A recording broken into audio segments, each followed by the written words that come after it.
violencia en la pareja. Y bueno, la violencia familiar es toda acción, omisión, abuso que afecte o ponga en peligro la vida, la libertad, la seguridad personal, la dignidad, la integridad física, psicológica, sexual, económica o patrimonial de una persona en el ámbito del grupo familiar. ¿Sí? Estos son los expedientes que se abren en el juzgado donde yo trabajo, que se impulsan a través de las denuncias presentadas en las comisarías de la mujer. ¿Qué tipo de...? Bueno, en cuanto a... Yendo un poco a la estadística, aquí estos son datos actualizados al año 2020, de cuál es la cantidad de causas iniciadas por violencia familiar. Esto es para tomar un poco dimensión de la importancia de esta temática y lo grave que está siendo esta situación, ¿sí?, a nivel nacional. Si vemos un segundito el gráfico, vamos a ver que de 2012 a este año el número de casos ha ido aumentando, salvo en el último año, en 2020. Esto me aventuro a tirar la hipótesis de que esto se debe básicamente al año pasado, a la cuarentena, ¿sí? A esto se debe la disminución en los casos, así que no nos entusiasmemos en pensar que ha habido una baja tan grande. Es muy probable que cuando surjan las estadísticas de este último año se hayan elevado nuevamente, ¿sí? Porque, bueno, hay otras estadísticas que tienen que ver con las llamadas al número 144, y no han disminuido con respecto al año pasado y al anterior, ¿sí?, sino que han ido aumentando levemente. Pero bueno, los números de casos el año pasado han disminuido en comparación con los otros años, pero viene aumentando significativamente año a año.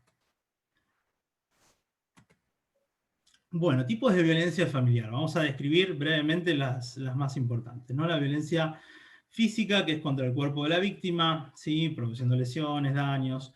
La psicológica y emocional, que es la que causa daño emocional y altera el desarrollo personal de la víctima, que es la que tal vez está más presente. Ahora vamos a ver en los datos que es la más frecuente de todas, acompañada por la violencia física.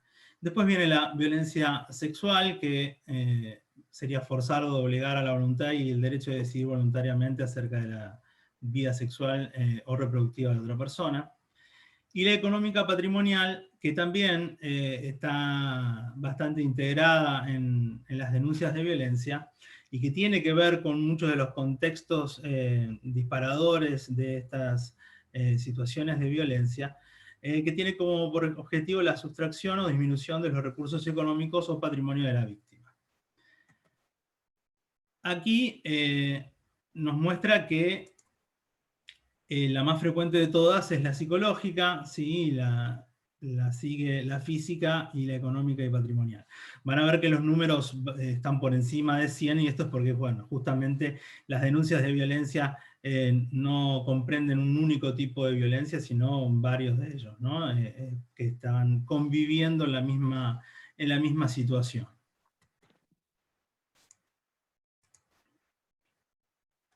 Y aquí me parece importante que, a ver, si vamos a hablar de tratamiento en víctimas de violencia, es preguntarnos quiénes son las víctimas, ¿sí? La respuesta tal vez más genérica y sencilla es decir, bueno, en su gran mayoría son mujeres. Bueno, sí. Pero tratemos de ahondar un poco más profundamente en cuáles son las características de estas víctimas, y estos datos nos los van a ir arrojando los datos estadísticos, y ahí también vamos a encontrar algunas de las respuestas a esta pregunta, ¿no? De cuál es un tratamiento más eficiente. Bueno, en cuanto al sexo de las víctimas, no hay duda, está muy claramente expuesto aquí, el 78% son mujeres. De todas maneras, vale aclarar que no son todas mujeres, en un 22%, que es un porcentaje considerable, las personas que denuncian son hombres. ¿Cuál es la edad de las víctimas? Aquí lo que vemos, lo que reflejan los datos, es que en su gran mayoría las víctimas de violencia son mujeres de entre 22 y 49 años de edad, ¿sí? ¿Esto qué implica? Bueno, por el rango de edad del que estamos hablando, lo más seguro es que se trate de mujeres que han formado una familia, ¿sí? Y que están atravesando la etapa más intensa de crianza de sus hijos, ¿sí? Esto es un dato importante y que vamos a tener en cuenta más adelante cuando hablemos del abordaje. ¿Cuál es el nivel educativo de la víctima? Y esto tal vez tiene relación con la prevención, ¿sí?, de la violencia. Me parece que es un punto interesante, por eso es que lo incluí, tal vez vamos a hacer referencia un poco más adelante acerca de esto. En un 80% las víctimas han terminado el secundario, la primaria, o tienen el secundario incompleto, ¿sí? Esto me parece que es importante, relevante tenerlo en cuenta cuando hablemos de la prevención, ¿sí?, a nivel con lo que tiene que ver la educación, ¿sí? Bueno, ¿cuáles son algunos de los pensamientos o, o frases recurrentes que me toca escuchar a mí en estas entrevistas que realizo? A ver, les explico un poco el contexto. Yo como perito formo parte del equipo técnico del juzgado. Allí llegan las denuncias de violencia y tenemos que llevar a cabo unas entrevistas que se trata que en una cantidad de tiempo limitado, bueno, lograr ahondar un poco más en profundidad en entrevista con la víctima acerca de lo que ha denunciado, tratar de detectar cuál es el nivel de riesgo actual y potencial de la situación que está atravesando, y brindar herramientas en la medida de lo posible para que esa persona logre salir de este circuito de violencia, ¿no? Algunos de los pensamientos, a ver, recurrentes que escuchamos en estas entrevistas tienen que ver con estas frases que ustedes ven aquí, ¿no? El culpabilizarse, el pensar que la medida va a servir como para que el otro tome conciencia y cambie, el no separarse debido a que tienen hijos en común, al temor de denunciarlo, y haber sostenido durante mucho tiempo una situación de violencia hasta que colapsó en esta denuncia, pero con un temor muy grande a que si denuncia, y muchas de las personas que están padeciendo violencia a veces vienen a entrevista arrepintiéndose de haber venido y ya queriendo dar marcha atrás y levantar, o presentan la denuncia, se les otorga unas medidas de protección y después se presentan o en el juzgado espontáneamente o llaman para pedir que se levante la medida. ¿Mm? O a veces en los denunciados mismos nos dicen, no, no, pero esto ya está conversado con ella, no hace falta seguir sosteniendo la medida porque ella quiere levantar la medida, ¿no? Esto es bastante recurrente. El tema de la amenaza de la situación económica también está presente, ¿sí? Hay muchas de estas personas que no dan el paso a separarse o a salir de este circuito porque consideran, bueno, vienen sufriendo además de la violencia psicológica y física, una violencia económica en la cual no se les permite independizarse económicamente o desarrollarse laboralmente o estudiar. Entonces, y al tener hijos sienten, y está la amenaza a veces explícita de, bueno, si nos separamos yo me voy a quedar en la calle, él me dijo que no me va a dar nada, que se va a quedar con los chicos porque él es el que trabaja. Entonces esto es algo bastante recurrente, ¿no? Y esto es algo que tenemos que ir tomando y teniendo en cuenta al momento de pensar en cuál va a ser el abordaje.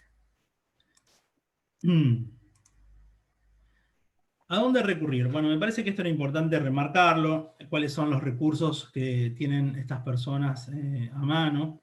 Principalmente es en casos de riesgo inminente, de riesgo cierto, en el 911. Después está la línea 144, que no tiene el mismo objeto que el 911. ¿Sí? Esto es una línea que está a las 24 horas, 365 días del año, pero tiene un objeto más de atención, asesoramiento y contención, ¿sí?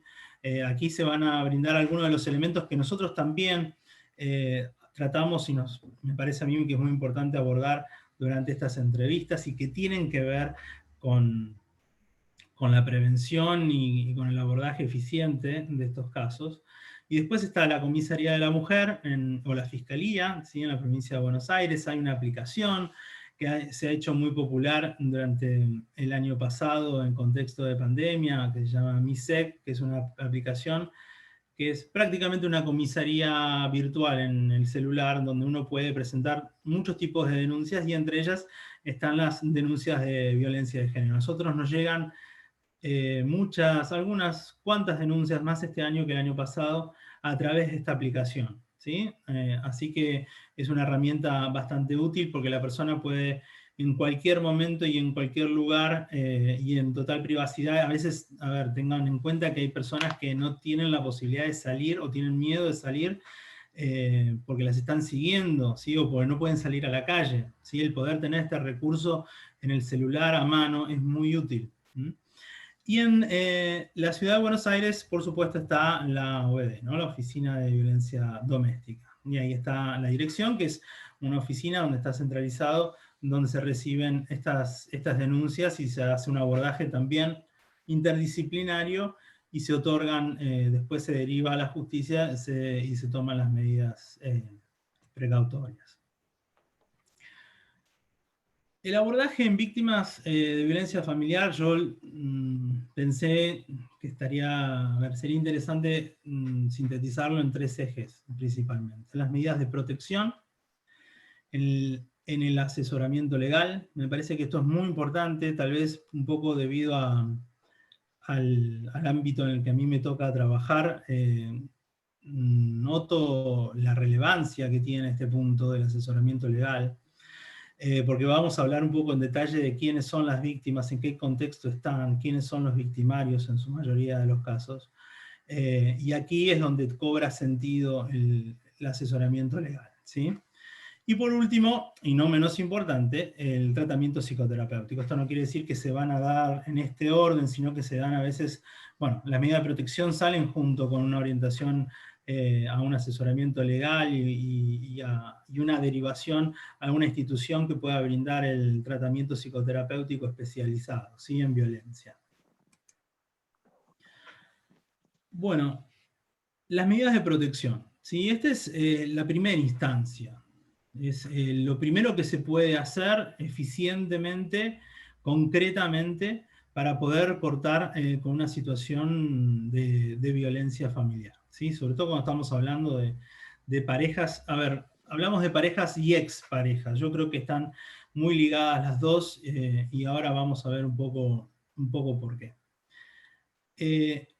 Un juzgado puede tomar medidas de protección, básicamente son 3, que tienen como por objeto preservar la integridad física, en primer lugar, de la persona denunciante y del círculo familiar más cercano, ¿no?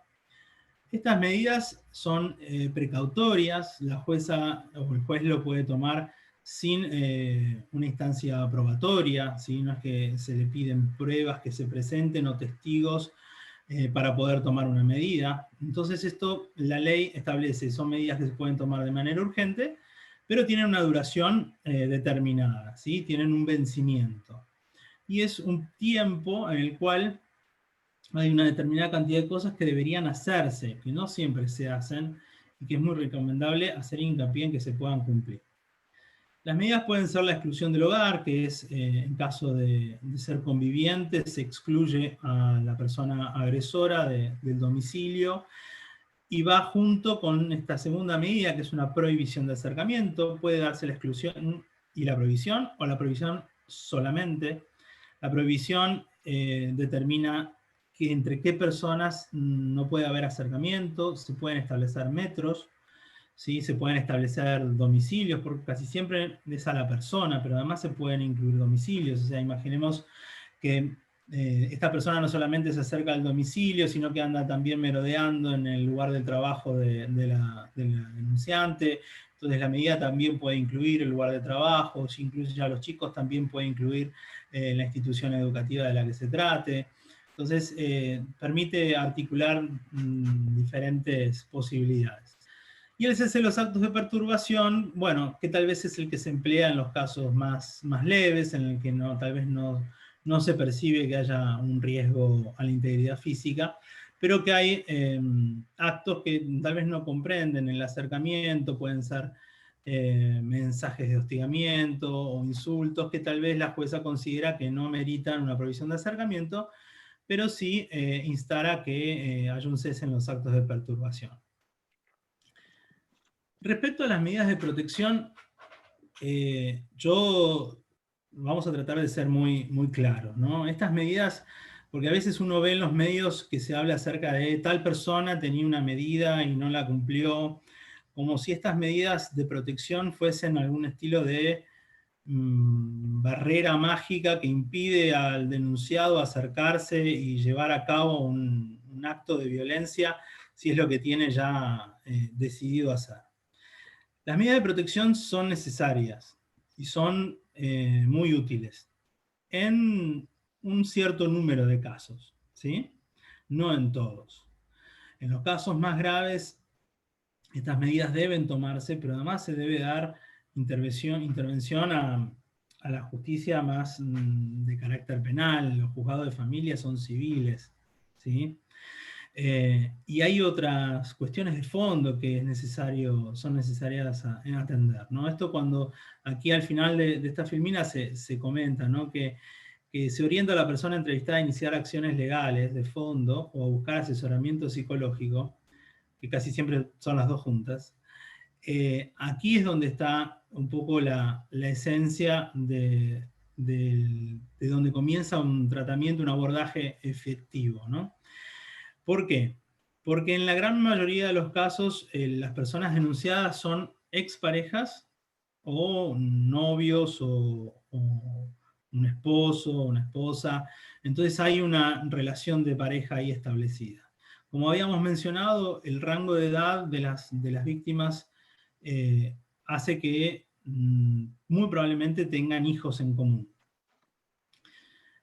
Y una situación de violencia que tiene por objeto tratar de poner un corte a un vínculo disfuncional y violento, y que no va a alcanzar solamente con estas medidas, ¿sí? Va a haber cuestiones de fondo, de naturaleza legal, que va a haber que poner en orden, sobre todo cuando se trata de familias donde hay hijos en común, ¿sí? Y intentar arreglar estas cuestiones de palabra y sin marco jurídico, lo más seguro es que va a generar la repetición y actos de violencia cada vez más graves, ¿sí? Entonces es necesario, además de las medidas de protección, orientar a la parte denunciante, a la persona que está siendo víctima de violencia, acerca de la necesidad imperiosa de buscar asesoramiento legal para poner un marco legal, que es un marco de orden, ¿sí? Y de una autoridad que está por encima de la persona violenta, ¿sí? Que por lo general no suele reconocer otra autoridad más que la suya, ¿sí? Pero esto a veces cambia cuando llega una orden judicial, cuando se pone una medida de restricción, cuando se inicia un expediente que tiene que ver con alimentos o con régimen de visita. Esto empieza a ordenarse paulatinamente si es acompañado por esto otro. Bueno, aquí, por supuesto, ahondamos un poco más acerca de la necesidad del asesoramiento legal. Aquí, como les había dicho, el 80% de las víctimas son mujeres, exparejas en el 50%, ¿sí? 11% son las parejas actuales, y están atravesando la etapa más intensa de crianza de los chicos. Y es necesario establecer un marco legal y judicial que empiece a ordenar esta situación. Lo otro que es muy importante en el tratamiento ya psicoterapéutico, y que, a ver, no solamente no vamos a esperar por lo menos yo en lo personal no espero a que la persona cuente con un espacio psicoterapéutico para hablar de estas cuestiones. Me parece que es muy importante hacerlo lo antes posible, y yo lo hago en estas entrevistas en que se acerca la denunciante. Es el primer acercamiento que tiene con la justicia, o tal vez con un psicólogo. Es hablar un poco acerca de la dinámica, ¿sí? En la que esta persona muy probablemente esté inmersa, ¿no? Esto que está aquí ilustrado acerca del ciclo de la violencia, ¿no? Estas etapas que se van repitiendo y que cada círculo, cada vez que completan un ciclo, se hacen más graves que el anterior, ¿no?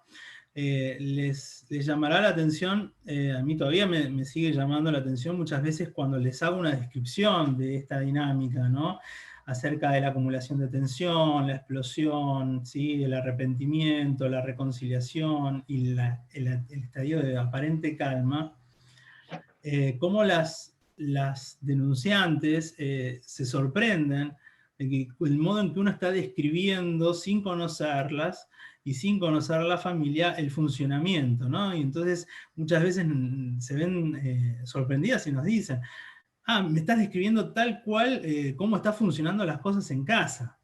Bueno, sí, porque esto, a ver, y esto es muy útil, poderle brindar que esto que ella está padeciendo, tal vez hace muchos años, que tal vez lo padece desde chica porque lo ha visto también en su propia familia de origen a medida que ella iba creciendo, esta naturalización de la violencia, es un patrón que es común a casi todas las dinámicas de familias con violencia, y que hay muchas personas que al igual que ella están atravesando lo mismo, ¿no? Esto por lo general tiene un efecto muy positivo en las personas que uno entrevista y entienden, bueno, entonces esto no me estaba pasando nada más que a mí, esto realmente funciona así, es así tal cual, y ahí hay una escucha mucho más abierta y atenta al entrevistador, ¿no?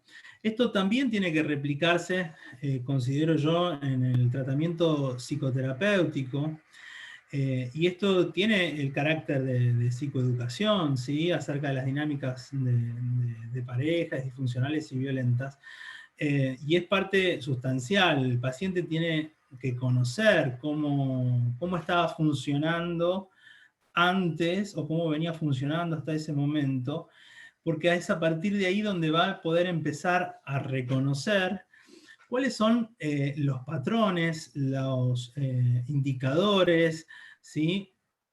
Los factores de riesgo vinculados a una dinámica familiar de violencia. Bueno, esto es lo que va a continuación, ¿no? Poder identificar estas señales, y es parte de lo que surge de este aprendizaje, ¿no? Identificar las primeras señales de violencia física, que no tienen que ser eventos sumamente graves, pero que comienzan con y que están muy presentes en las denuncias y en el relato de las víctimas, ¿no? Un zamarreo, un chirlo.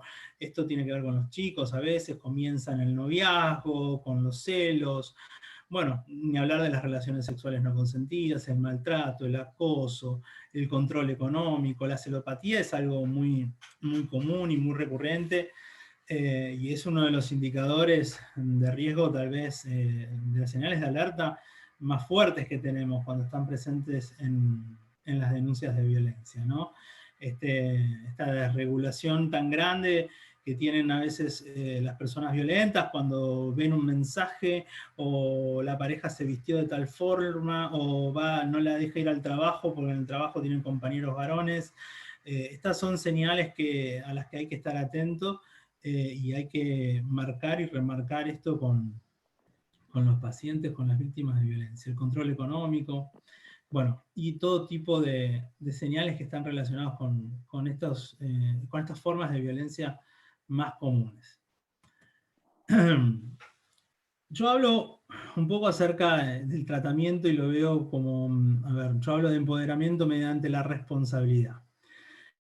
Y no me refiero a responsabilidad, como a veces se entiende el término como responsabilidad como culpa, no tiene nada que ver, no estoy hablando de que la víctima tiene culpa de lo que le está sucediendo, para nada, porque no lo es una víctima de una situación de violencia, ¿sí? Esto que esté claro. Hablo de la responsabilidad en el término, a ver, más etimológico de la palabra, ¿sí? Responsabilidad como ser capaz de dar respuesta a algo que me está sucediendo, ¿sí? Desde ahí hablo acerca del empoderamiento mediante la responsabilidad. Porque si nos quedamos en las medidas precautorias, que a veces es un poco el enfoque que se tiene de que hay alguien que es una víctima y hay que darle medidas de protección, y nos quedamos ahí y no intervenimos más allá de eso, estamos condenando a que esa persona, al no interiorizarla acerca de cómo es el funcionamiento, su propio rol en esta dinámica tan disfuncional y tan peligrosa, y el rol de quien tiene enfrente, de la persona violenta, la estamos casi determinando a que si, bueno, está bien, esta persona se separa y logra romper de alguna manera el vínculo, que eso es muy relativo con respecto al denunciado, casi seguro va a repetir este patrón con alguna otra figura, ¿sí? Y no va a poder estar lo suficientemente atenta a estas señales de las que estábamos hablando. A ver, esto me parece es importante remarcarlo, porque esta idea de hacemos algo, tomamos una medida con el agresor y se terminó, está muy poco en contacto con la realidad. Como habíamos visto, el 60% de los denunciados suelen ser exparejas o parejas, ¿sí? Y hablamos de mujeres que muy probablemente tengan hijos con esas personas. Entonces el lazo no se va a cortar. Ellos son seguramente padres de niños y van a tener que seguir con algún nivel de comunicación o contacto por muchos años. Entonces, por eso es que es tan importante que parte de esta respuesta de la que yo estoy hablando, de esta responsabilidad de dar respuesta, tiene que ver con poner un orden que a veces es de naturaleza jurídica, ¿no? Porque el lazo con el agresor, bueno, no va a haber una relación de pareja, uno puede estar atento a las señales, sabe a dónde recurrir, pero probablemente el lazo con esta persona no se termine de cortar o no se pueda cortar, porque justamente tienen en muchos casos hijos en común, ¿no? Y esta es parte de la respuesta. Respuesta es poder buscar asesoramiento legal, poner un orden, iniciar los expedientes que hay que iniciar, que el agresor tenga registro de que hay una autoridad por encima de él y que va a poner un marco de orden y hacer cumplir las obligaciones, por supuesto también los derechos de cada uno de ellos y de los chicos. Esto es dar respuesta. Dar respuesta también es buscar asesoramiento, asistencia psicológica. Entonces esto es algo en lo que a mí me parece que es muy importante hacer hincapié.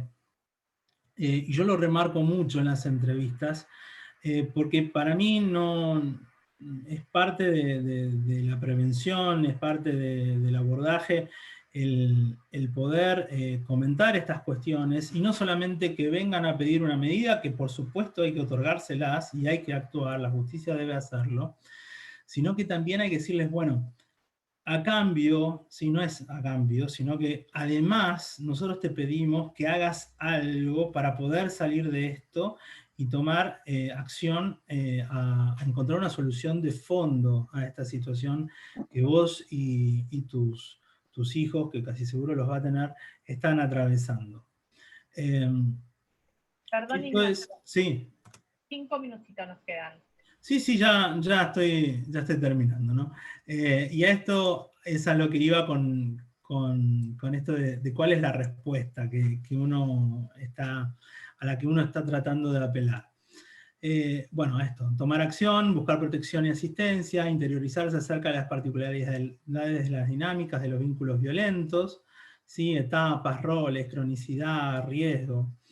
Explorar retrospectivamente en su propia historia, así a fin de lograr identificar antecedentes de este tipo de relaciones. ¿Esto para qué es? Para revictimizar, no, para nada, es para poder encontrar en su propia historia que habían patrones que se venían repitiendo, que se venían replicando, y que pueda finalmente ponerse un corte en esta historia familiar que tal vez viene de generaciones o viene empeorando generación a generación, para que no pueda replicarse, ¿sí?, más adelante con sus propios hijos.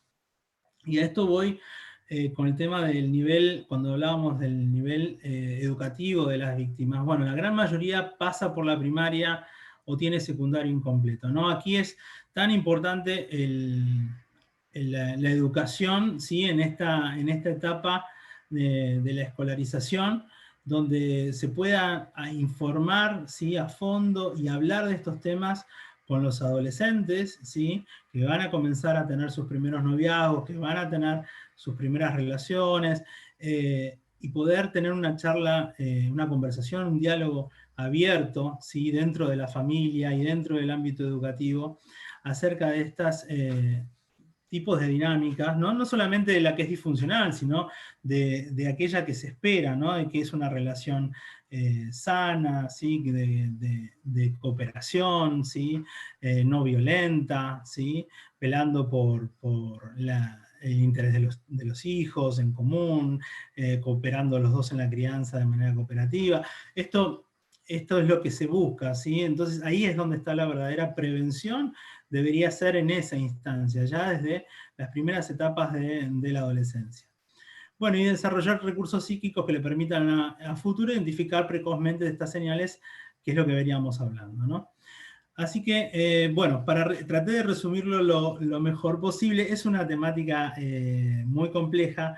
Por supuesto que aquí, a ver, hablando de violencia en general, estamos hablando, a mí me toca nada más que hablar de la violencia que padecen las víctimas, pero aquí el tema de la violencia familiar como un todo no puede hablarse de un abordaje si no estamos contemplando aquello de lo que va a hablar el doctor Lamberti, que es el abordaje con los victimarios, ¿no? Con las personas violentas. Así que bueno, les agradezco mucho y espero que les haya sido de utilidad.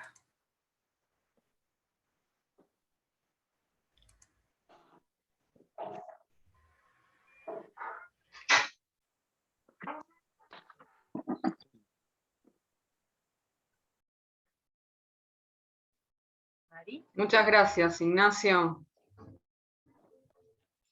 Gracias por los aportes, muy valiosos.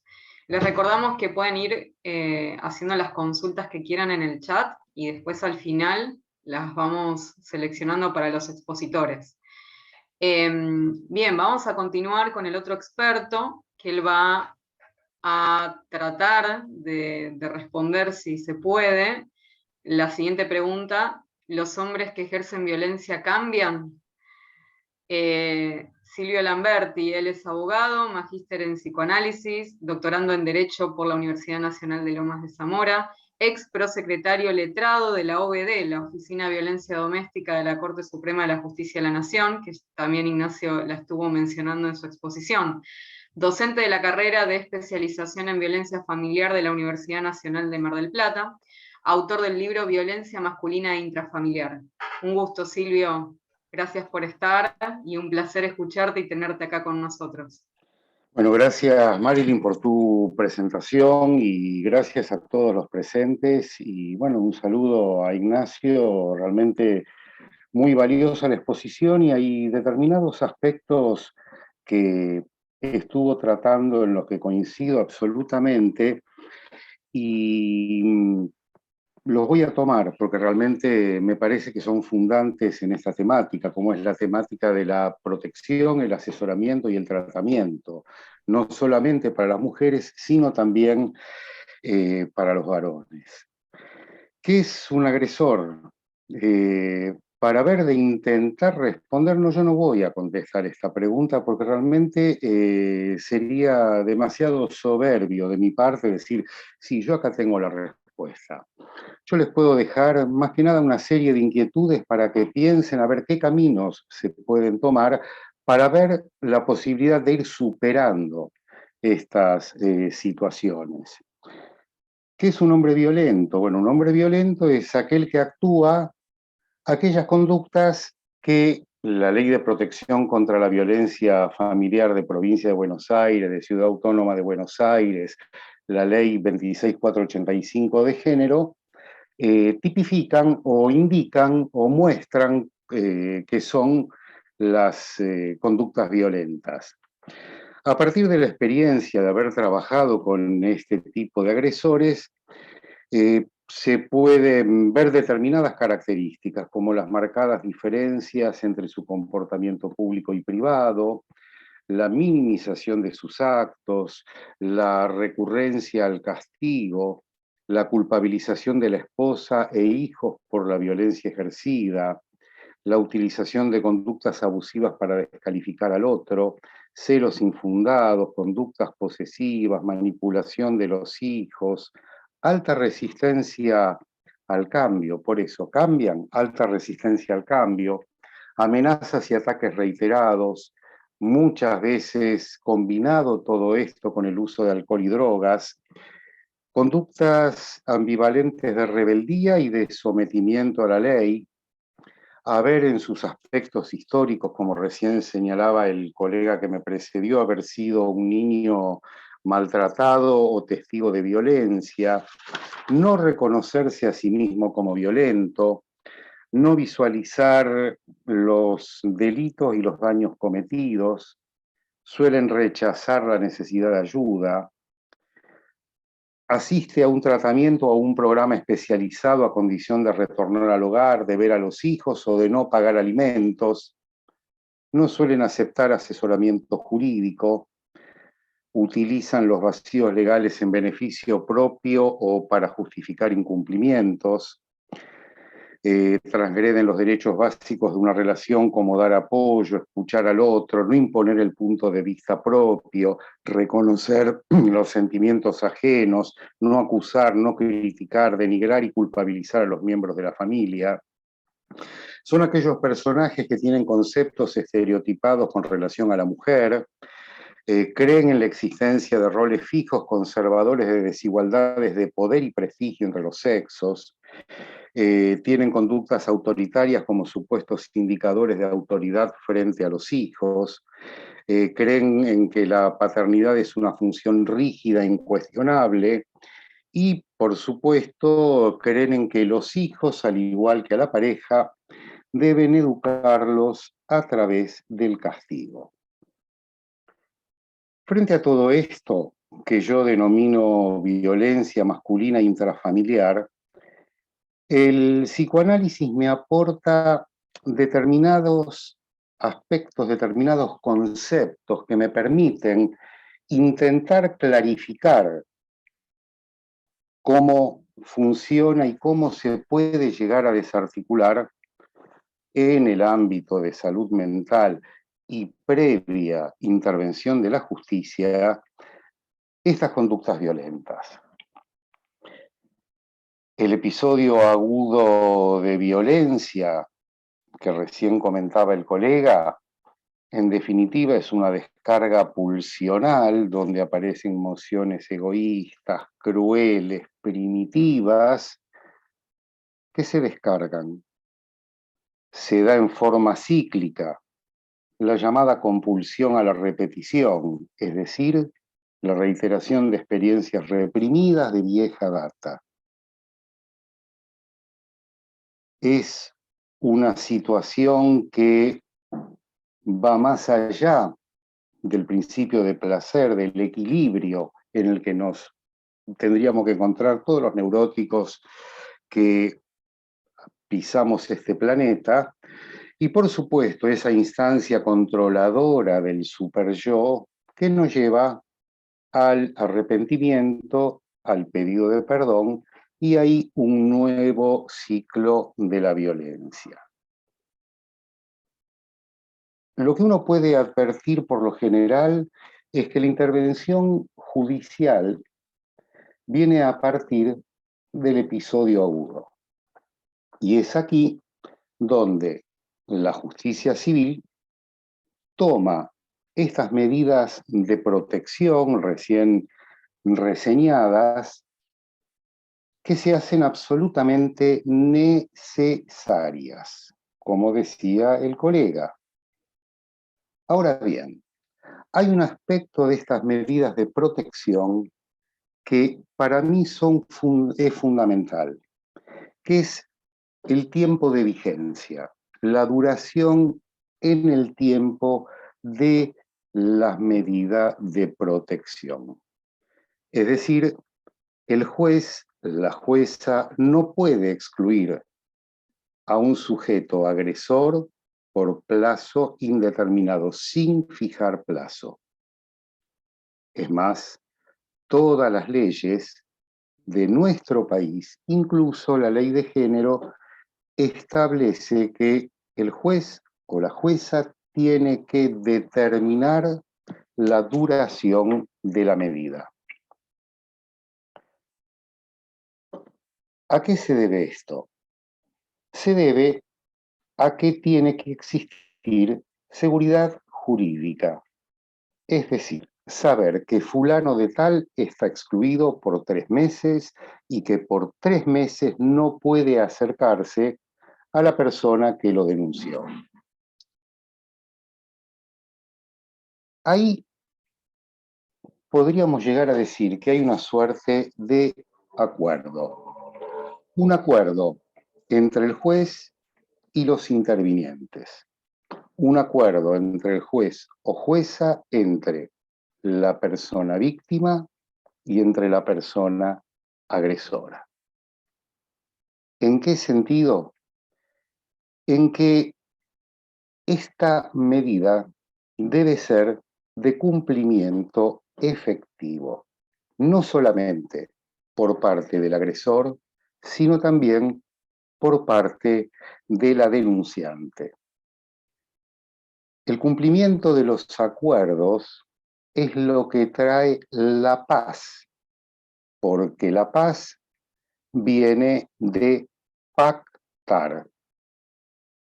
No lo digo yo, lo dice alguien que sabía, que aparece por ahí citado en el Digesto de Justiniano, que se llamaba Ulpiano. El jurista Ulpiano lo dice. ¿Por qué esta idea del acuerdo? Porque esta sentencia que dicta el juez, esta sentencia es ley. Es ley absolutamente. Esta ley debe cumplirse.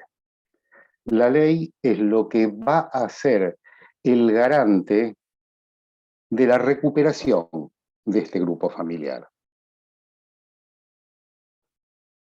La ley instituye la vida. Esto desde el ámbito civil.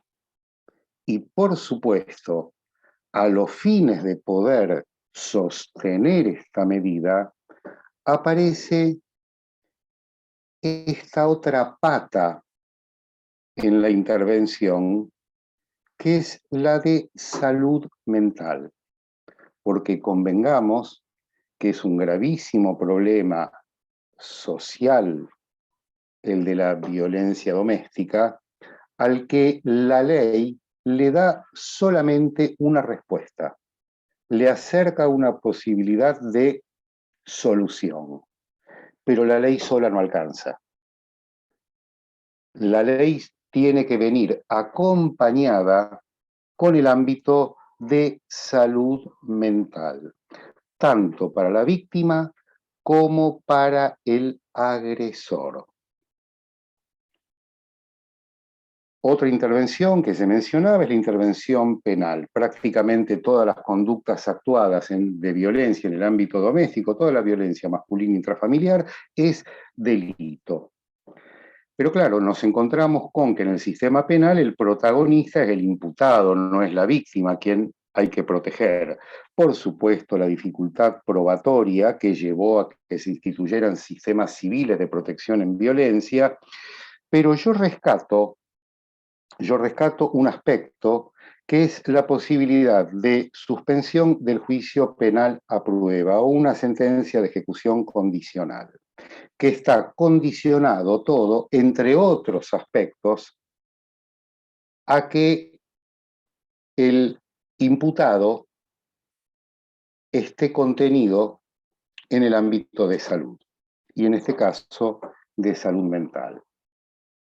En el sistema civil y en el sistema penal tenemos el recurso a la salud mental, que es el punto fundamental. Sin esto, la ley no va a operar. ¿Por qué? Porque la intervención judicial, sea civil, sea penal, el agresor la vive como una verdadera sanción. Ser sacado de la casa, tener una prohibición de acercamiento, que te digan que tenés que cesar en los actos de estar molestando, estar hostigando, el agresor lo vive como sanción, así provengan del ámbito civil. Y esto va a tener efectos en la subjetividad del agresor. ¿Por qué? Porque, como hace un momento señalaba el colega, corresponde responder por la acción, responsabilizarse.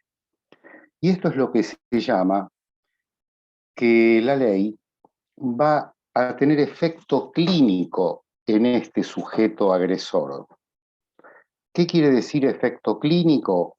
Es donde un otro con mayúscula llamado juez impone lo que dispone la ley.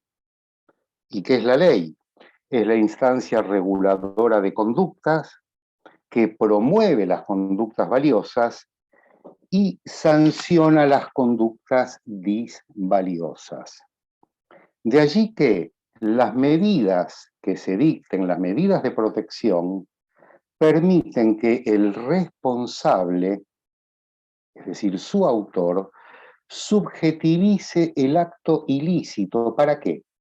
Para evitar su repetición, corte del ciclo, y dé respuestas a su grupo familiar y a la sociedad. ¿Por qué? Porque entre la ley y este sujeto se sitúa el juez que es intérprete de la ley, el juez que baja la ley para ese caso particular. De allí que la ley instituye la subjetividad, instituye la subjetividad. ¿Por qué? Porque anuda lo social, lo biológico y lo inconsciente de las personas. Tampoco es un invento mío este, ¿eh? Esto lo tomo de Pierre Legendre, que a su vez lo toma del Digesto de Justiniano. Y en este ley, entre la ley, el sujeto, el juez, que está la sanción inscribe el acto de violencia en tanto transgresión a la ley. Inscribe al agresor en una legalidad que puede ser civil, si queda solamente en lo civil, puede ser penal o puede ser ambas. El hecho de que el agresor esté así marcado por la ley favorece la tarea terapéutica, favorece la tarea del profesional de la psicología, donde en un grupo especializado donde se trabaje la temática de violencia masculina. Favorece la tarea terapéutica. El juez aplicó la sanción, sea civil, sea penal, porque señalando lo prohibido. Lo prohibido, a través de las medidas de protección, te vas de la casa, no te acercás, o una condena en suspenso o una suspensión de juicio penal a prueba. El juez señala lo permitido, porque si no hay riesgo para los niños, para las niñas comunes, por ejemplo, puede fijar un régimen de visitas, el contacto paterno-filial. Y también señala lo exigido, que es, por ejemplo, la prestación de alimentos y la asistencia a un programa especializado. ¿Para qué la asistencia a un programa especializado? Para la estabilización y recuperación emocional dentro de un dispositivo que siempre tiene que ser institucional. Esta es la idea del trabajo con los agresores. De allí que en un programa especializado, la función que tiene la asistencia sea resignificar el valor de la sanción del juez y el efecto que esa sanción ha tenido en el sujeto. Todo esto, ¿cómo? Por vía de la interpretación. Por vía de la interpretación Y en este ámbito especializado se abre al sujeto la posibilidad de dar nuevo sentido a la sanción. Esto es, comprender el imperativo ético jurídico de no maltratar. Allí es donde coinciden el interés del juez, el interés. Esto parece una locura, parece dicho por un psicoanalista pasado de copas, pero esto lo señala Hegel.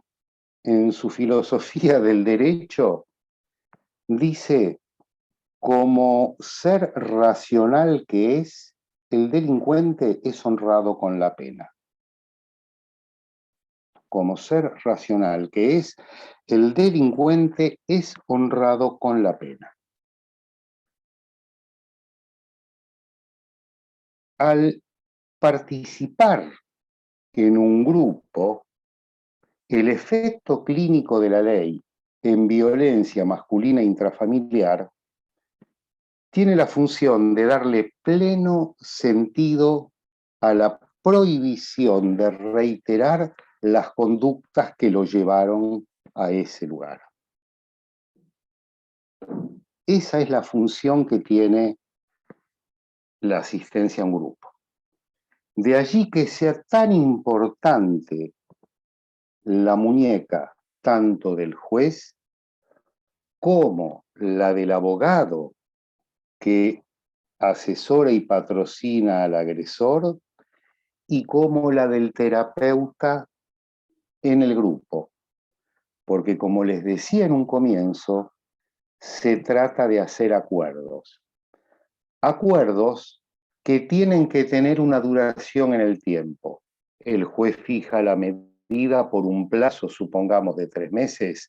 En esos 3 meses, el terapeuta tiene que operar para trabajar con este agresor en el grupo, junto con los otros hombres del grupo, y además el abogado tiene que garantizar la permanencia de este agresor en este grupo.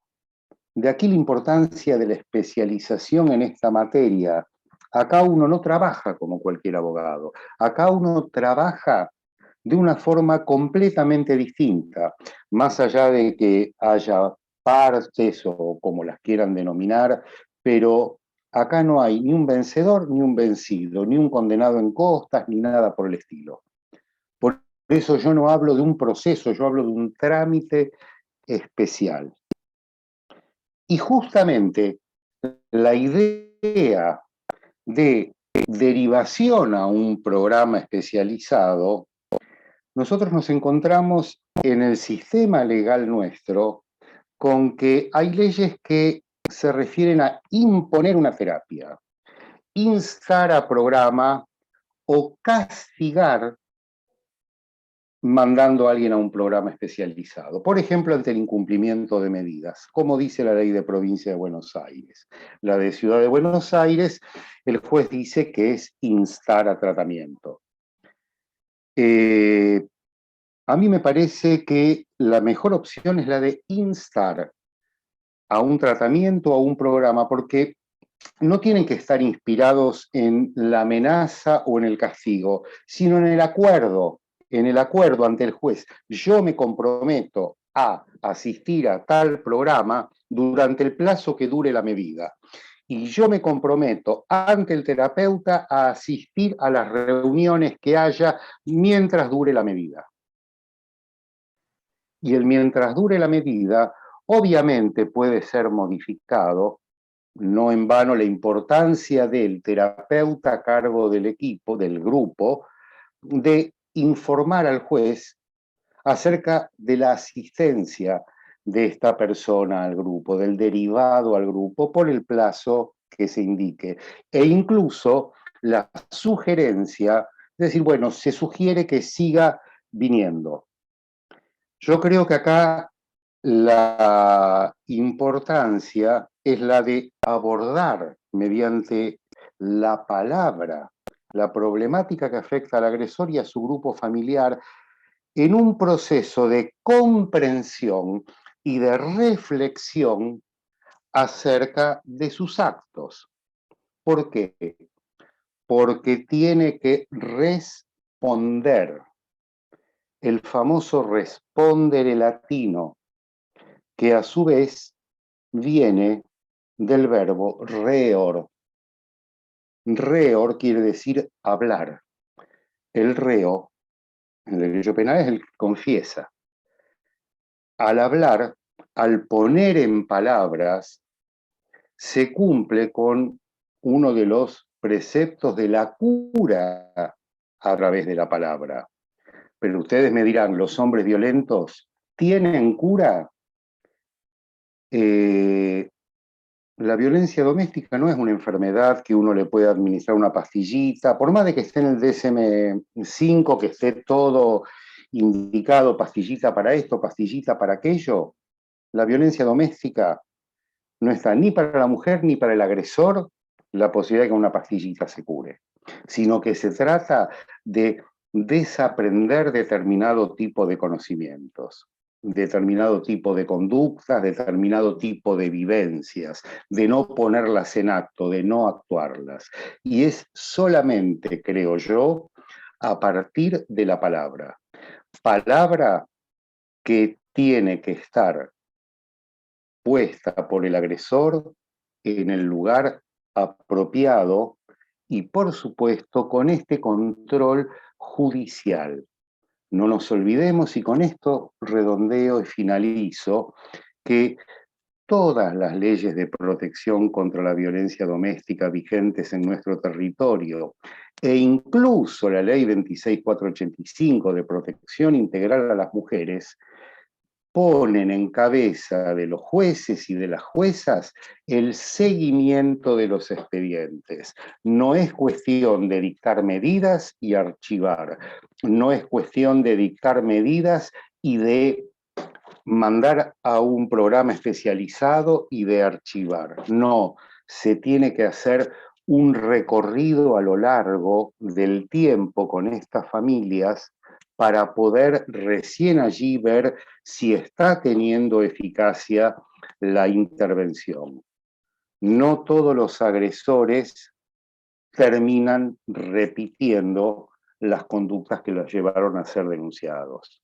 No es para ser extremadamente optimistas, pero un programa especializado, enmarcado en la ley y enmarcado en la ley que baja el juez para ese caso particular, es la única posibilidad de que se produzcan cambios.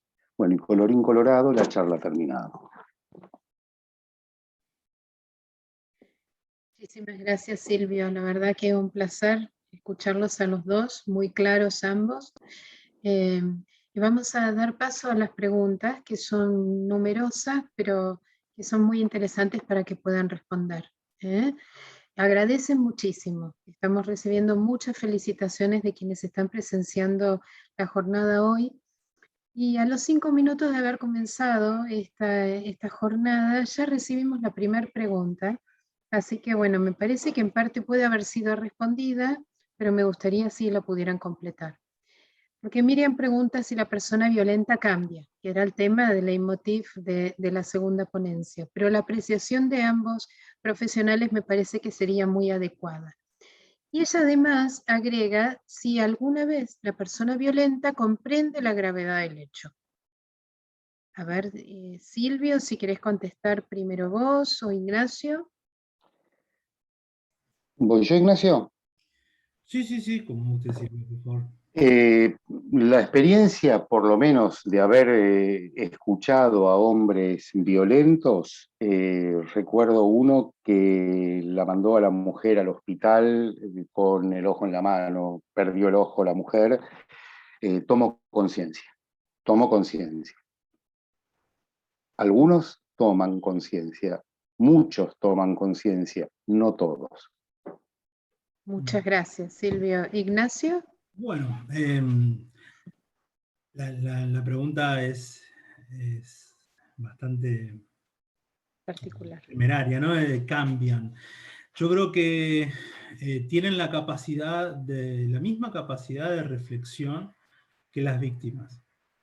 Así como cuando yo hablaba acerca de que era parte del abordaje poder reflexionar junto con la víctima, explicarle cuál ha sido el funcionamiento de la dinámica en la que estaba inmersa, cuáles eran los roles que cumplía cada uno de ellos, e invitarla a revisar su propia historia. Yo estoy seguro que gran parte de estos hombres que tienen este comportamiento también han pasado y han vivido y han padecido en contextos similares dinámicas de violencia que han aprendido y replicado, ¿no? Entonces, creo que si se traza un camino similar en la psicoeducación, en explicar cómo es este funcionamiento, muchos hombres también tienen la capacidad de reflexionar y entender que hay otra manera de resolver conflictos.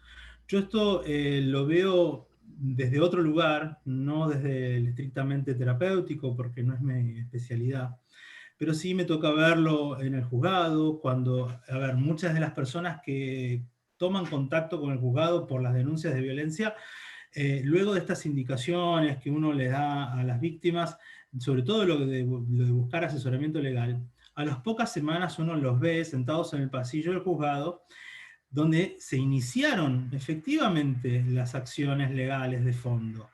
Y en ese contexto, más allá de las entrevistas que podamos hacer de seguimiento, que se me comentaba Silvio, y que por lo menos en el caso de nuestro juzgado hacemos mucho hincapié en estas entrevistas de seguimiento, a las cuales también se incluye a los denunciados, para que hagan su descargo, para conocer cuál es su perspectiva de la conflictiva y demás. Después yo muchas veces tengo la oportunidad de entrevistarlos en otros contextos, de otros expedientes, y donde podemos ahondar en cuál era la conflictiva familiar, por qué es que se llegó a estos extremos, y qué cosas se pueden hacer distintas para tratar de darle una calidad de vida, sobre todo, pues les reitero, la mayoría de estas personas tienen hijos, ¿sí?, con las denunciadas, para darles una calidad de vida distinta a sus hijos. Y tocando esa fibra, muchas veces se logran... se logra una reflexión y un cambio en ese aspecto. No es, por lo menos, no creo que yo que sea la mayoría de los casos, pero hay muchos en los que esto sí surte efecto. ¿Sí? Muchas gracias, Ignacio. Otra pregunta que también corresponde a los dos. Analía pregunta, generalmente cuando una persona toma conciencia y quiere actuar de manera radical y realizar una renuncia, cuando se trata del ejercicio de violencia psicológica, ¿cómo lo puede demostrar? Bueno, les comento nuevamente, ¿no? Estas denuncias que se presentan, las medidas que toma una jueza o juez, no es una medida en base a pruebas, ¿sí? Por eso es que la ley contempla esto, que se toman medidas que a veces son drásticas, y por eso es que tienen una duración determinada. Aplicado a cada caso en particular, el juez va a ponderar cuál es el nivel de riesgo actual y potencial que tiene la situación. Para eso tiene a su equipo técnico que va a asesorar y va a redactar un breve informe. Y en función de eso va a determinar cuál va a ser el plazo, ¿sí? Mientras más grave la situación, más drástica la medida y mayor es el plazo, ¿sí? Entonces, la verdad es que no hace falta una prueba. A veces las pruebas están, a veces te las muestran espontáneamente, a veces las traen un poco en la piel, a veces ha intervenido también algún otro tipo de organismo, sea un colegio que denuncia, interviene un servicio local porque se entiende que hay chicos en riesgo, pero para la medida en sí, a veces la gran mayoría de estas medidas se toman sin una prueba. No quiere decir que no se va a hacer nada y que no se va a ahondar en la situación, por supuesto que sí, pero no es necesario presentar una prueba para sacar una medida precautoria de este tipo. Perfecto, muchísimas gracias, Ignacio. Silvio, ¿quieres agregar algo? Sí, agregar. Acuerdo completamente con Ignacio.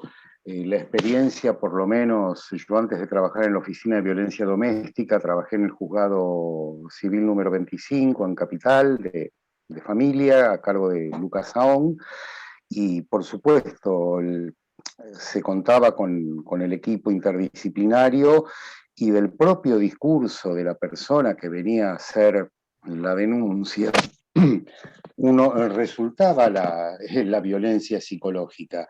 Y es cierto, no es necesario traer marcas ni mostrar los golpes al solo efecto de que se tomen las medidas, porque se trata de medidas urgentes de protección de derechos humanos. Acá no tenemos otra cosa más que proteger. Y siempre cuando estamos hablando de una ley de protección, el criterio de interpretación para otorgar medidas tiene que ser amplio. Eso siempre pensando en que esta medida que se tome no traiga un perjuicio mayor a la víctima. No son pocos los casos lamentables en que se imponía una exclusión del hogar, o más que nada, que el agresor no estuviera en el domicilio. Pero muchas veces el sacarlo con la policía, con la fuerza pública, trajo como consecuencia la muerte de la mujer.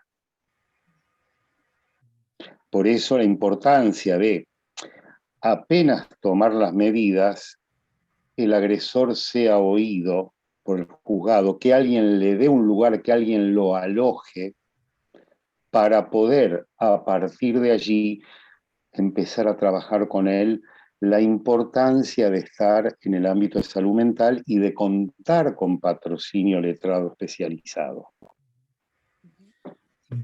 Y aquí, permítame, yo tomo un poco lo que mencionaba Silvio recién, ¿no? Y acerca del efecto terapéutico, por así decir, que tienen a veces estas medidas en la parte denunciada, ¿sí?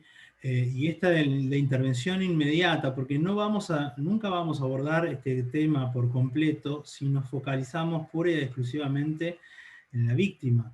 Debemos escuchar al denunciado, siempre debemos escuchar al denunciado, no por descreer de la parte denunciante, ¿no? No estamos dudando de la veracidad de los hechos, sino que necesitamos contar con un contexto lo más completo posible, ¿sí? Y a veces surge de la entrevista con el denunciado que las medidas deberían modificarse y ser más drásticas. Y a veces surge lo contrario, que de la entrevista con el denunciado tal vez las medidas podrían llegar a flexibilizarse de otra manera. Uno de los desafíos con los que nos encontramos habitualmente es que en estas situaciones, que fuera el contexto de pandemia solían ser presenciales, ahora son telefónicas, era que la gran mayoría de los denunciados no concurría. No porque no fuesen notificados, eran efectivamente notificados, pero no concurrían. Bueno, a veces hay que ser creativos y pensar cómo logramos una medida que sea eficiente, cómo logramos concretar estas entrevistas, poder poner en contexto que no es para perjudicar, porque tal como comentaba Silvio, esto es evidenciado como un agravio absoluto para el denunciado, pero para darle un contexto y también una contención al denunciado, primero para explicarle cuál es la medida, cuáles son los alcances, a quiénes abarca, qué cosas no están incluidas en la medida y puede hacer, porque a veces existen imaginarios de lo que no voy a poder hacer, no voy a poder tener nunca más contacto con mis hijos, no voy a poder hablar, y en muchos casos esa no es la medida. A la vez que se les aclara de manera muy asertiva, ¿sí?, cuáles son las consecuencias de incumplir con una medida. Esto tiene un efecto terapéutico, por así llamarlo, en las entrevistas con los denunciados. Que sepa que hay una autoridad por encima y que las acciones, ¿sí?, lo que haga o deje de hacer, va a tener consecuencias, ¿sí? El solamente saber eso estructura, da un marco, ordena. Entonces, a veces tenemos que encontrar recursos. Han salido medidas de provisión de acercamiento por una determinada cantidad de días con la denunciante y con los chicos, una provisión de acercamiento hasta tanto el denunciado se presente en el juzgado. Ese es el plazo. Y con eso logramos que muchos denunciados se presenten y puedan ser escuchados, porque ese es el fin. No solamente hacer una bajada de línea, pero sino realmente escucharlos, ¿sí? Pero existen diversos motivos por los cuales es muy difícil lograr la concurrencia, la comparecencia de los denunciados. Y a veces hemos encontrado un recurso valioso. ¿Por qué? Porque en el fondo los denunciados también aman a sus hijos. Los aman, tal vez no de la mejor forma, tal vez no de la forma más adaptada, con sus imperfecciones, pero los aman y quieren volverlos a ver, y concurren al juzgado, y explican su visión de los hechos, su perspectiva de lo que están atravesando. No para justificarlos, no estamos buscando justificar al denunciado, para nada, ¿sí? Poner en contexto. Y se pueden hacer ajustes que se apliquen mejor a este caso en concreto, ¿sí?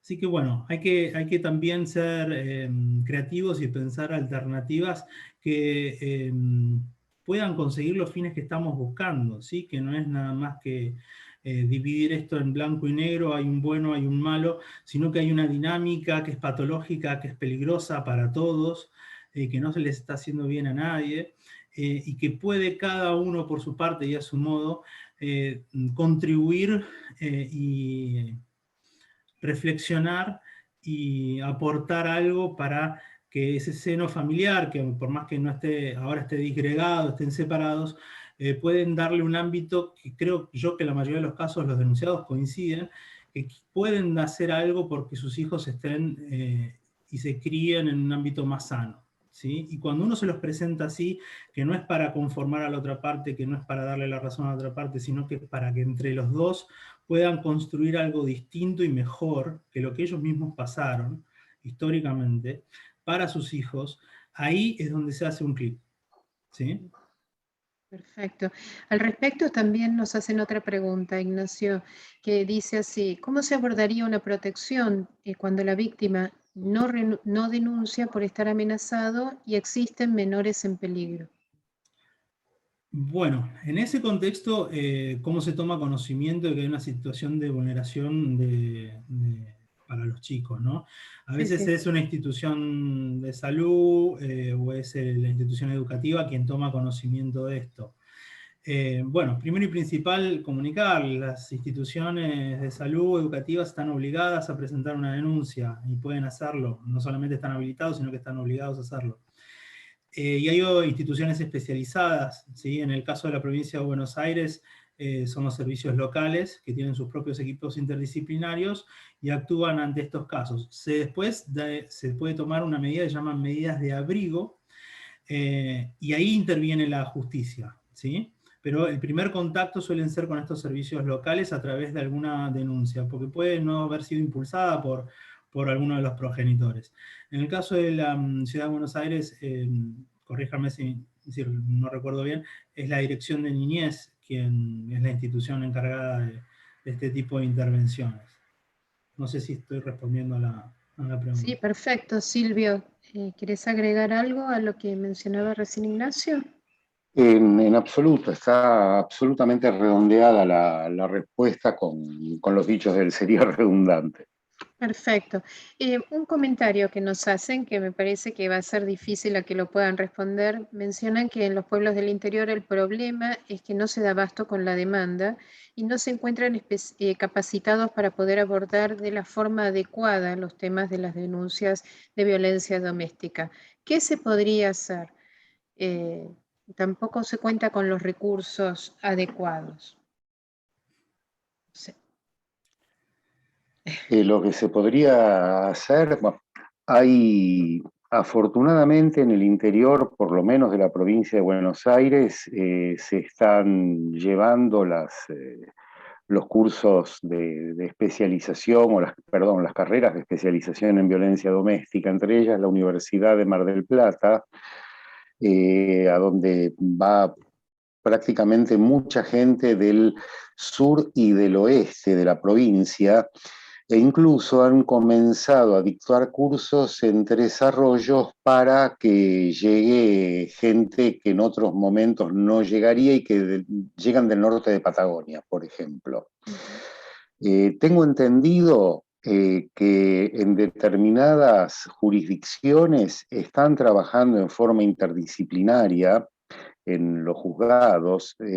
Sé el juzgado de paz letrado de Coronel Pringles, por ejemplo, que funciona de esa manera, al igual que el de Coronel Dorrego, que son dos dependientes del Departamento Judicial de Bahía Blanca, y que tienen comisaría de la mujer y que tienen también servicios así, pongamos entre comillas, en principio especializados, pero sí no cuentan, este es el gran punto, el gran tema, que no cuentan con servicios de atención a hombres violentos, que, bueno, creo que es el quid de la cuestión, ¿no? Porque qué se puede hacer con la mujer, lo tenemos bastante claro, incluso la Dirección de la Mujer en sus históricos tiempos a partir de los inicios de la democracia y de la sanción de la ley de violencia familiar de Capital en los años 90 en adelante, llevó una labor señera y la tienen absolutamente clara.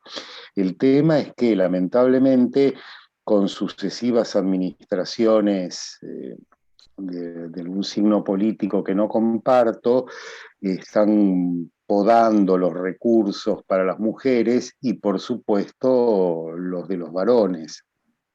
De allí alguna iniciativa por ahí aislada para trabajar con varones, pero de lo que falta en todo el país es el trabajo con los agresores, con los varones violentos, que son en definitiva quienes es el lobo que hay que cercar, ¿no? ¿No? Me parece. Creo que Perdón. ahí No, tienen que ir los perdón, recursos. sí. No, que ahí tienen que ir recursos y programas para trabajar. Gracias, Silvio. Ignacio, ¿querés agregar algo? ¿Algún comentario al bueno, respecto? comentarles, no sé si se refería al interior de la provincia de Buenos Aires o al interior El interior del país, del sí. interior del país. A mí me ha tocado durante algunos años, cooperé, participé, sentí bastante honrado de participar de una ONG formada exclusivamente por médicos, era el único psicólogo que viajaba hacia el norte del país y donde se armaba un hospital durante una semana para brindar atención, ¿no? En ese contexto, bueno, después de varios viajes y años decidieron incorporar a un psicólogo porque percibían y notaban en las entrevistas clínicas que habían situaciones que trascendían lo puramente médico. Y bueno, a mí me tocó, la verdad, que vivir un baño de realidad muy, muy duro, y es que hay regiones de nuestro país donde no hay acceso para nada a la salud en general, y ni hablar a este tipo de temáticas, ¿no? Que son tan complejas. Allí donde el Estado tal vez no está llegando, sería interesante poder ampliar las redes con estas ONG que viajan y que seamos más profesionales de la salud mental o del área de lo asistencial, a capacitar en serio en colegios, a las salitas de atención, a enfermeros, a los pocos médicos que hay, en poder abordar estas temáticas, ¿sí? Pero esto no alcanza con un viaje, como los que decía yo, de una semana, porque uno no hace nada, no das abasto. La gente que viene a consultarte por cuestiones que tienen que ver todo tipo de carencias, ¿no? Pero el tema de la violencia está muy presente y está muy naturalizado, no solamente en los hombres, en la crianza de los chicos, también está excesivamente naturalizado la falta de recursos y herramientas que tienen que ver con la crianza, con el manejo de los chicos en determinada etapa, y bueno, después de un contexto social de muchísimas carencias que facilita este tipo de situaciones que son muy dolorosas de experimentar de este lado, y siempre uno se queda con la pregunta, ¿no? De que tenemos que poder hacer más, es nuestra obligación hacer más, mirar hacia esos rincones de nuestro país donde nos están necesitando con muchísima urgencia, y tal vez el Estado no ha logrado llegar, pero tenemos que encontrar otra manera, otra alternativa, articular con ONGs que están viajando, que están haciendo asistencia, a veces a través de la salud, y poder integrarse a estos equipos que viajan regularmente con el solo objetivo de capacitar y capacitar a educadores que puedan hablar de estos temas, que puedan escuchar atentamente y estar en comunicación con el Poder Judicial de la región, que muchas veces son tribunales multifuero que no dan abasto, porque se ocupan de todas las temáticas, no es como el juzgado donde trabajo yo, que es puramente familia, abarcan todo, y tampoco dan abasto, o no llega a su radar estas situaciones, o también capacitar en las comisarías, ¿sí? Porque a ver, aquí tenemos las comisarías de la mujer con personal especializado en la materia, ¿sí? A veces en el interior está tan naturalizado este tema que toda la sociedad ha atravesado situaciones similares, entonces muchas veces se minimizan situaciones que son muy graves y se naturalizan, así que bueno, el desafío es enorme, pero creo que tenemos todos el compromiso de mirar hacia esos rincones y tratar de hacer lo posible para llegar. Sí. Trabajar en redes y generar capacidad instalada, ¿no? Sí. Si podemos abusar de la generosidad de ustedes, hacemos la última pregunta, a ver si pueden responderla brevemente, que no ha sido mencionado al respecto, y es el tema de cuáles serían las similitudes y las diferencias cuando denuncia la mujer de cuando denuncia un hombre. Y de las situaciones de violencia de la mujer y las situaciones de violencia en el hombre. Silvio, no sé si querés responder. Silvio. Sí, bueno, por la experiencia en juzgado, por la experiencia en oficina de violencia doméstica, adhiero 100% a lo que comentaba hace un momento Ignacio, en cuanto a que son mínimas en cuanto a cantidad. Cuando hay situaciones de agresión física, por lo general son situaciones de agresión física bien marcadas. Ahora bien, por otro lado, cuando hay denuncias de varones, bueno, apelan justamente, como les comentaba en un comienzo, a intersticios o vacíos de la ley para denunciar, y capaz que lo hacen como para defenderse, como para hacer una suerte de contradenuncia a lo que dijo la mujer. Muchas veces esconden situaciones como regímenes de visita, como cuestiones de contacto paterno-filial, para evitar pagar alimentos, piden la tenencia de los hijos, escudados bajo el régimen protector en violencia doméstica. Los efectos que tienen esas denuncias, estas últimas, son absolutamente cero, porque la suerte que yo vi trabajando en el juzgado es el rechazo liminar. Pero recuerdo, sí, de un caso que atendí cuando trabajaba en el juzgado de Lucas Sahón, que nos dejó realmente perplejos por el grado de violencia física y violencia psicológica que tenía la mujer para con este hombre. Realmente era una verdadera víctima de violencia. De hecho, se tomaron medidas de protección con carácter de muy urgentes, porque si no el pobre tipo iba a ser boleta. Pero ese caso sí lo recuerdo, pero no recuerdo otros casos así que se haya tenido que intervenir con tanta urgencia. Y el discurso que se escucha, por lo general, se trata de hombres violentos en el ámbito doméstico. ¿Qué? ¿Por qué? A ella le cree y a mí no. No sé. Es para tomar en cuenta, ¿no? Pues la ley no distingue en cuanto a quién puede ser denunciante. Muchas gracias, Silvio. Ignacio. Bueno, la pregunta era qué diferencia... Similitudes y diferencias. Similitudes y diferencias. Yo las diferencias las suelo percibir en base a a quien está leyendo la denuncia. A mí me ha tocado tener que sugerir, mediante informes o mediante conversaciones con la jueza del juzgado, algunas medidas. Me he encontrado con funcionarios que expresan una resistencia bastante manifiesta a tomar medidas en favor de un hombre.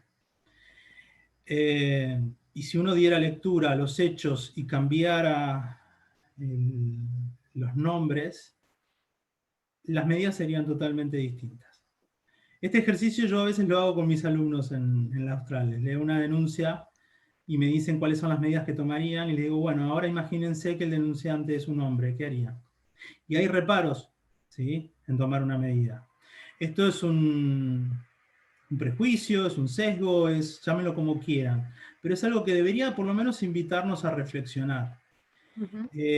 Por supuesto, y estoy convencido que las mujeres son víctimas de una violencia infinitamente más grave y letal en muchísimos casos, y de eso no hay dudas. Pero hay muchas denuncias de hombres que tienen que ver con una situación que es sumamente habitual, que tiene que ver con el impedimento de contacto hacia los hijos, que tiene que ver con el entorpecimiento, con la atribución de que los hijos, por ser yo madre, son más míos que tuyos, con una atribución unilateral del rol, que me parece que merece ser la pena, por lo menos escuchado y atendido y estudiado con un poquito más de detenimiento. Y esto no quita que por supuesto, y a ver, lo reitero, los hombres que son violentos ponen en un riesgo la integridad física de las mujeres, sin duda, estadísticamente son letales, ¿sí? Pero hay otros tipos de violencias que tal vez los hombres están siendo víctimas de manera recurrente últimamente, que no justifica bajo ningún punto de vista las reacciones violentas de estos hombres. Nada fundamenta ni justifica las conductas y las reacciones violentas de estos hombres, pero muchas se dan en este contexto de una dinámica de personas que se han separado y son sumamente disfuncionales, y hay pautas de crianza totalmente enemistadas una con la otra. Los chicos van y vienen, se acuerda de palabra, no se cumple, hay incumplimiento tras incumplimiento, comienzan los entorpecimientos, se abren las causas, escalan las denuncias y bueno, después surgen otro tipo de denuncias más graves que tal vez corresponde al fuero penal dilucidar si son así o no. Pero, a ver, son la minoría, los hombres son la minoría de los denunciados, pero también hay que escuchar con atención y hay que hacer este ejercicio. Si nosotros queremos tomar medidas distintas ante los mismos hechos, acorde si alguien es hombre o mujer, algo tendríamos que estar reflexionando, ¿no? Porque no hay que perder de vista, los hombres podrán, cuando son agresivos, ser más letales, pero también sufren, padecen en la separación de sus hijos, y alguien con escasos recursos psíquicos y de control de impulsos ante situaciones así, puede llevar a que escalen situaciones que se pueden lamentar de por vida. Por eso la intervención de los juzgados tiene que ser precoz cuando se detectan estas situaciones que empiezan a darse en su génesis. Los equipos interdisciplinarios deben actuar y deben revertir estas situaciones, ¿sí? Bueno, no sé si respondía. Sí, perfecto. Bueno. Y, perdón, me permito agregar, sí, y ser sí. muy cuidadosos con las medidas de protección que dicten. Siempre tener en cuenta eso. Me acuerdo en los pasillos del edificio de la Valle 1220 de escuchar a determinados jueces decir, y una prohibición de acercamiento no se le niega a nadie. Y eso puede llegar a ser letal. Sí. Coincido plenamente. No, lo habrás escuchado vos también, me imagino. Sí, por supuesto. A ver, y a veces, tenemos que escuchar íntegramente el contexto y empatizar con el denunciante, perdón, sí, digo bien. A mí me toca muchas veces en que tenemos que tomar una medida y los factores de riesgo son tan altos que no podemos tomar la medida y nada más. Tenemos que decirle al denunciado, nadie lo conoce, al denunciante, ¿no? Nadie conoce al denunciado mejor que vos. Decime vos, si se toma Tal esta medida, cual. ¿estás en riesgo? Bueno, estás en riesgo, tomar los recaudos necesarios, desaparecer del radar durante 48, 72 horas, andate a la casa de alguien que esta persona no conozca. Contá con los recursos, te vamos a dar el botón antipánico, pero tenemos que mirar más allá, tenemos que poner en contexto, tenemos que ponderar los factores de riesgo y tratar de estimar lo más aproximada y certeramente posible cuál es el nivel de impulsividad de la persona que tenemos enfrente, porque tal como dice Silvio, a veces se toman medidas que terminan por ser incompletas, son incompletas, no digo que no sean las adecuadas, pero son incompletas y al ser incompletas ponen en mayor riesgo al denunciante, ¿no? Por eso la Excelente. capacitación de los operadores y de los equipos técnicos, los profesionales en esta materia es crucial. Lamentablemente, lo que uno advierte cuando en los cursos de capacitación, en los cursos especializados, los jueces y las juezas, sus señorías, no se dignan a asistir. Lamentablemente, son muy pocos los casos de jueces que van y que siguen estudiando y que siguen preparándose para estar a la altura del cargo y a la altura de las circunstancias y a la altura de las intervenciones que deben tener, más en esta materia donde está en riesgo la vida, donde estamos trabajando con la pulsión de muerte. Muchas gracias. Muchas gracias, Silvio. Muchas gracias, Ignacio.